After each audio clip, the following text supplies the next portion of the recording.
Murag yun concert among naatuan sa Turil gabi. Short notice pa gani ni pero wala gi ko parkingan.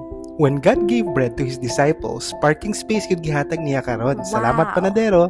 Actually, we're here in Santo Rosario Parish in Turil, Davao City to attend the catechism through the good servant of the Lord, si Father Darwin Gitgano, kauban niyang team, nagikan pa sa Bohol. Mateo 15:9, kawang useless ang inyong pagsimba kung magpatuyang pa mo sa inyong tuo. Karong gabi una magkaigsunan atong lig-uno na to pagtuo.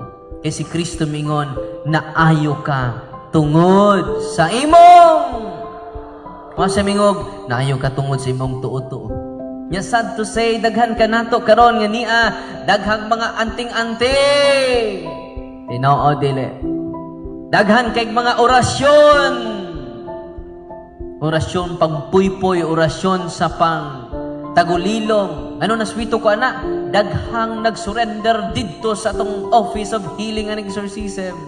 Kinsa ni mga tawhana? Charismatic, CWL, Lay Minister.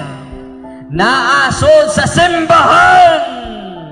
Daghang salamat Padre sa imong pag-alagad sa mga anak sa Dios. Bilang isang pare, isa ka na sa mga nagpatunay sa authority nga gihatag sa inyo sa Ginoo. God is good, grabe.